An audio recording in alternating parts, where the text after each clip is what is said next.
Please, please. So, I promised that I wasn't going to be all cry like Tyrese. So I'm not going to be like, boo-hoo, because I had some other information that kind of threw me off. But it literally goes with what's going on right now in this video. Not video, but this presentation. Lean on Me. A lot of you know about Lean on Me as a song, Bill Withers, you know? How many people know about that song? Yeah, I would say I'll sing it for you, but I don't want y'all leaving. But Lean on Me also affects me in a fashion that Big Daddy Kane, how many remember Big Daddy Kane did it? It was an awesome song. And it was for a movie called, what? Lean on Me, that had Joe Clark. And he was changing the way the educational system was being perceived in that community because the kids wasn't learning. But he knew the potential by building the relationships. Sometimes you gotta be hard, but he built that relationship.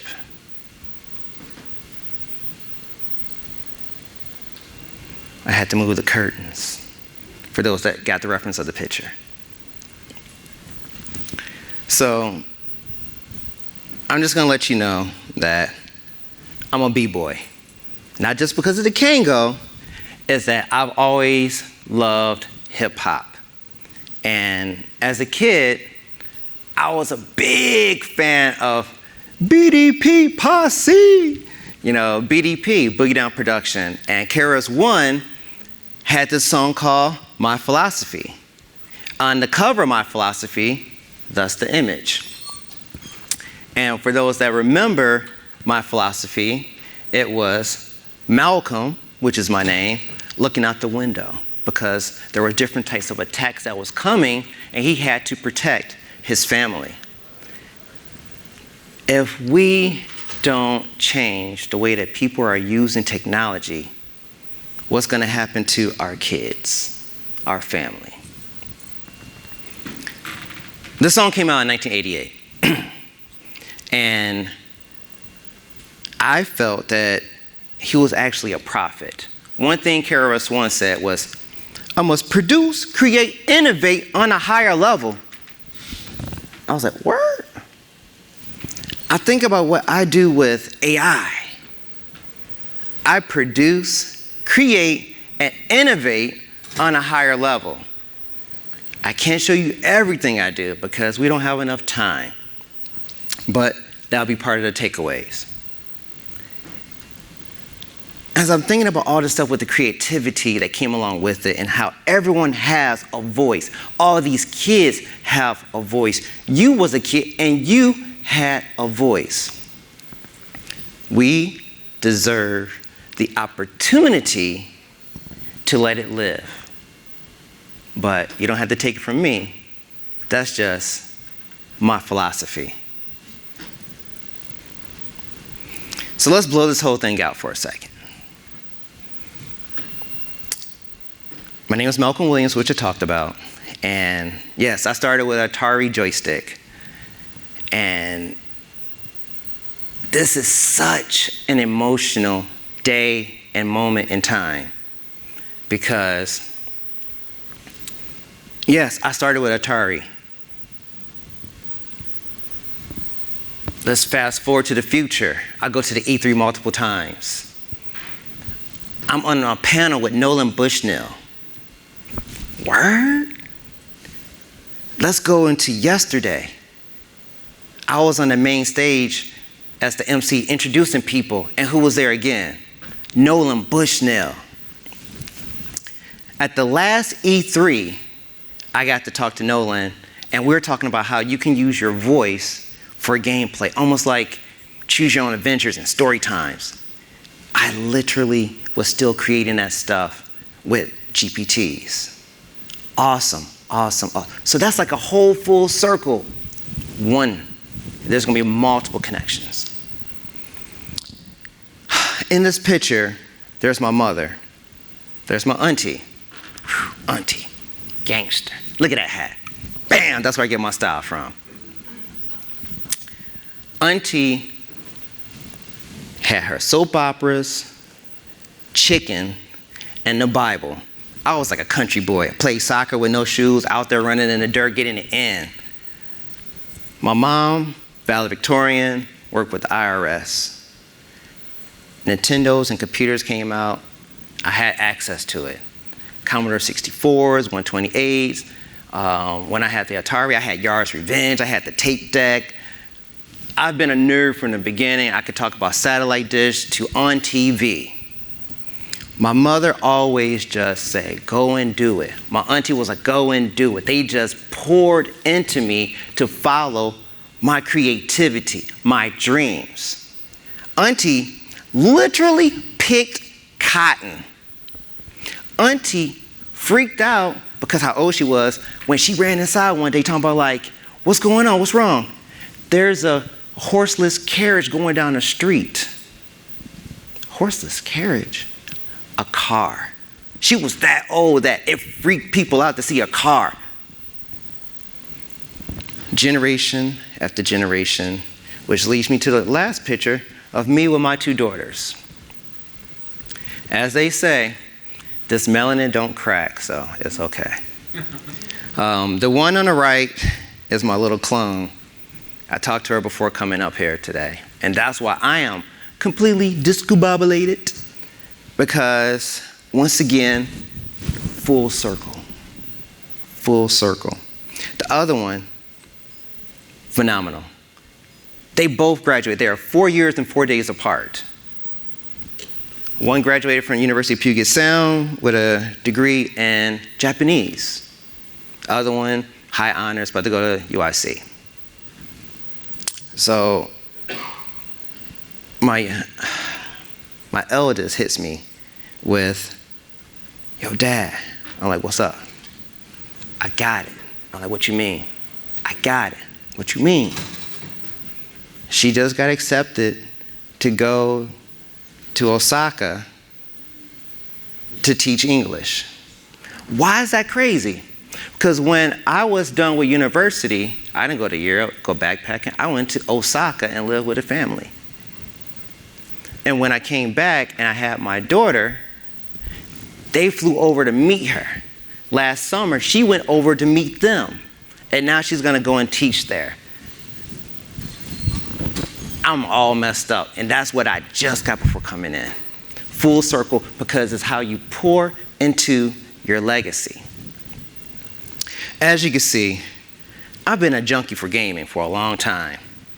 You know, I don't know if you remember New Jack City. I was out there like Pookie smoking the joystick.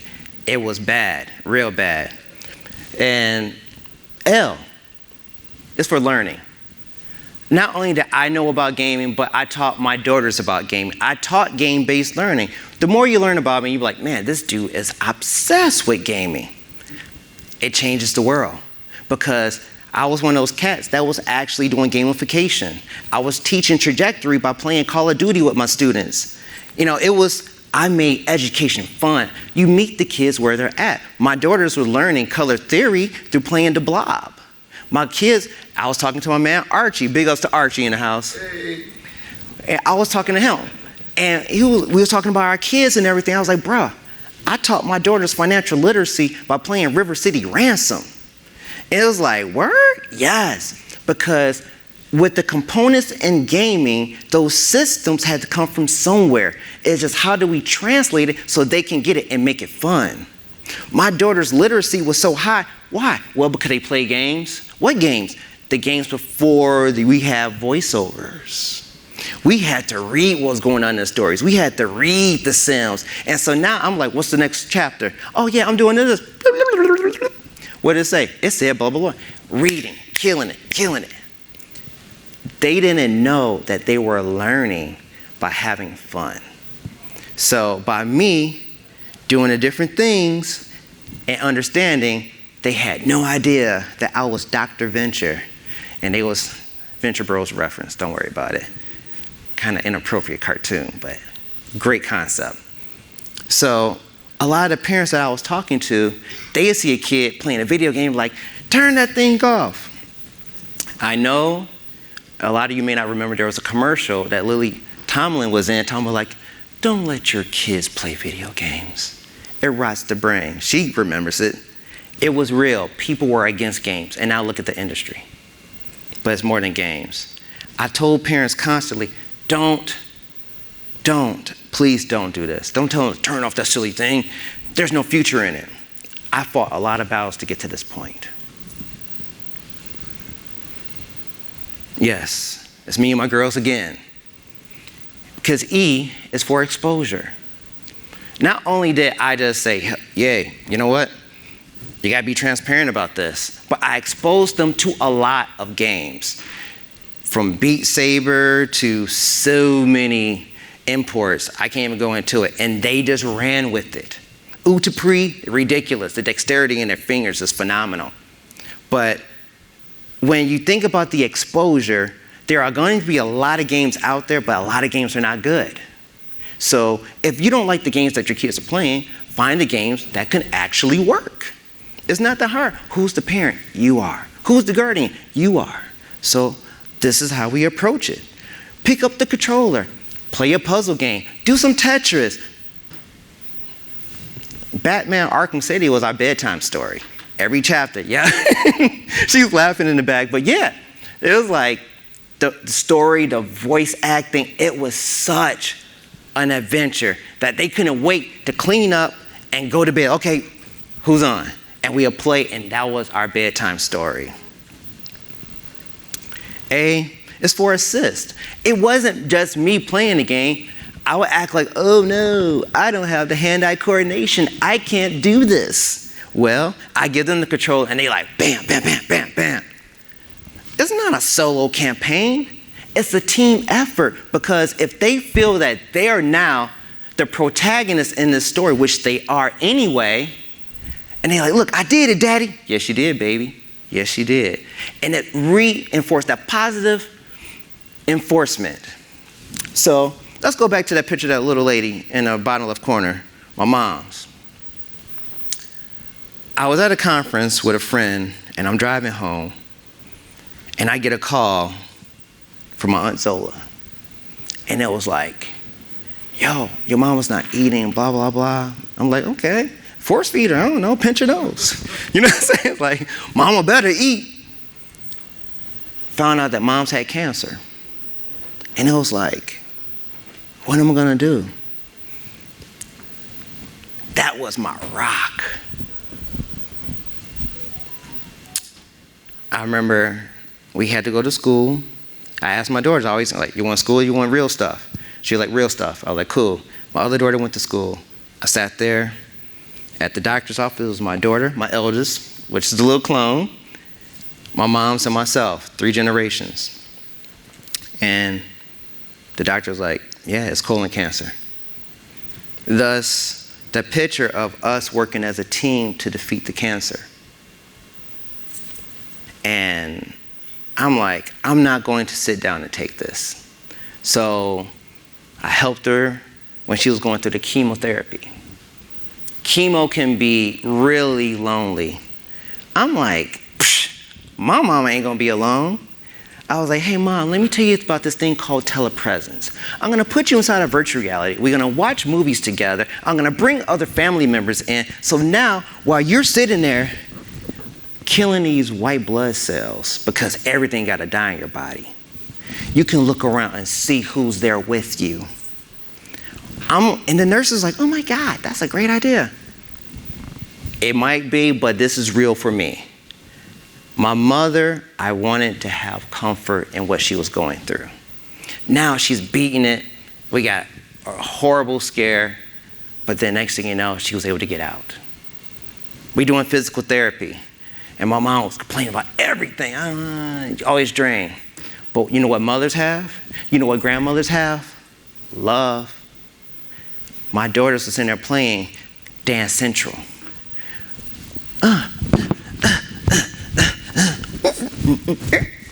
Just dancing and dancing. We would do We Fit. She's out there boxing. Oh, you better get that right arm up. Keep them hands up. We out there bowling. Oh, try the other side. Try the other side. All she did was have fun in her recovery. We take her to the doctor, the physical therapist is like, how did she get her motor skills and everything back? I targeted the muscles through gaming. It's an assist, full circle.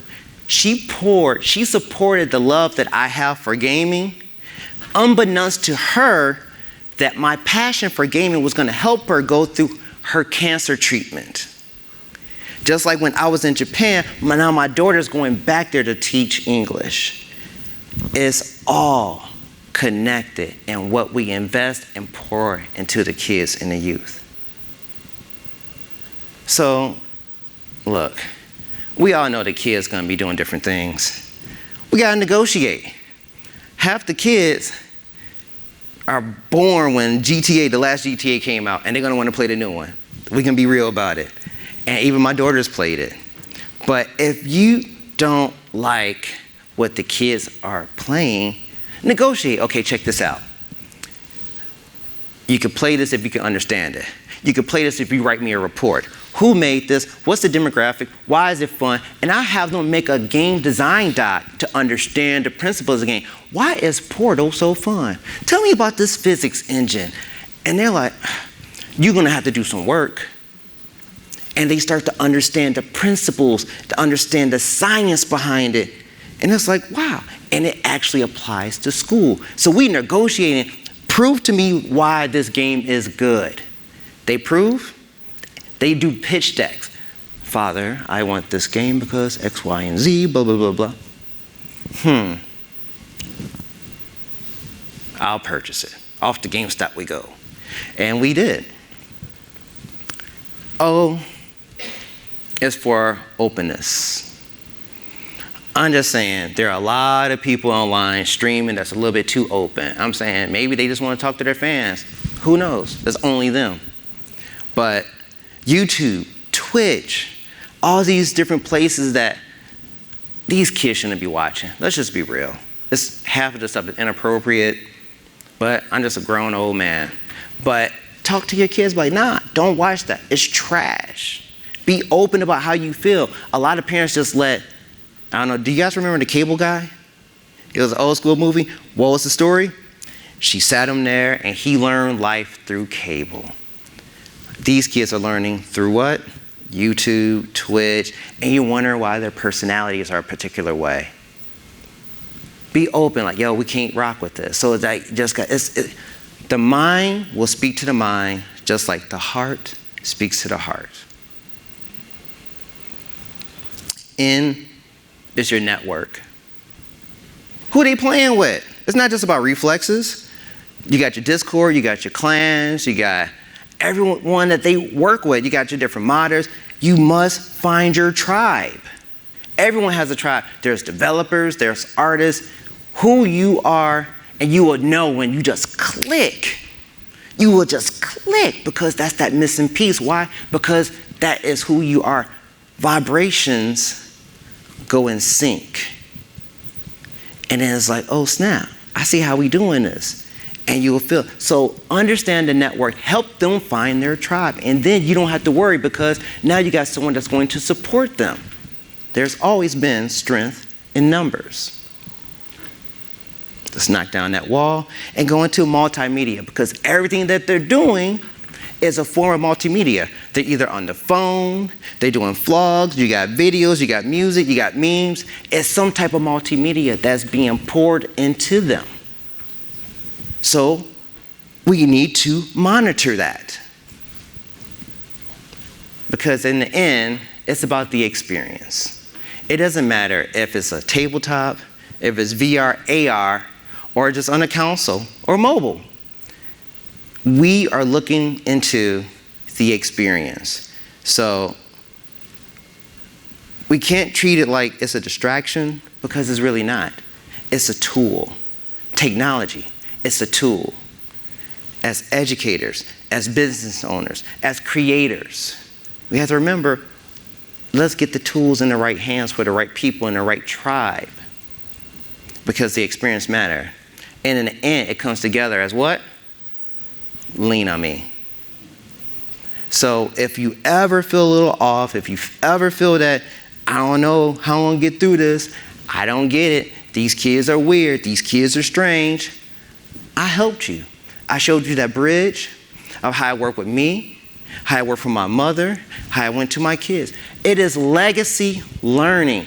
It is a whole plethora of beauty that's occurring by actually pouring into that next generation.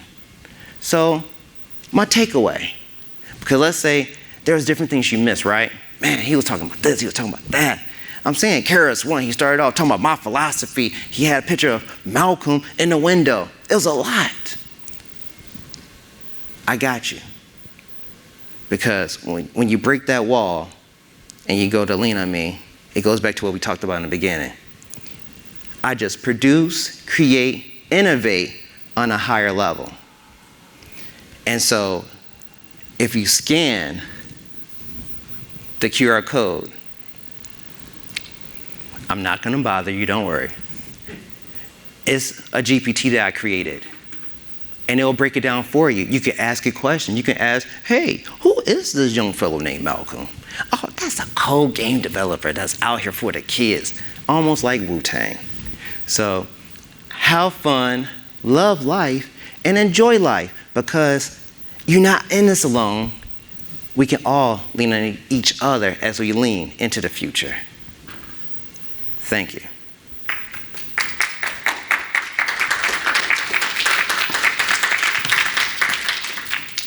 With 3 minutes left.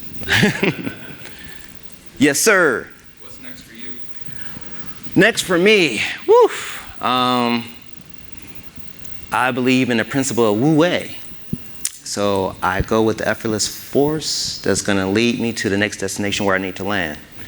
A random text I got because someone hit me up. They saw one of my GPTs.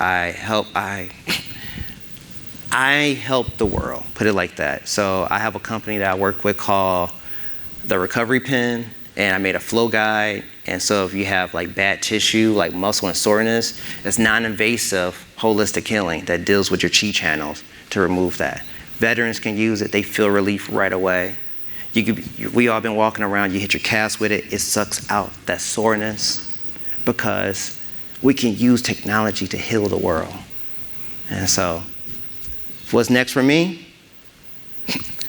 As I tell people, I paint with technology. Anything that comes out, I'm gonna try to do something beautiful so we can give exposure to the next generation. Any more questions?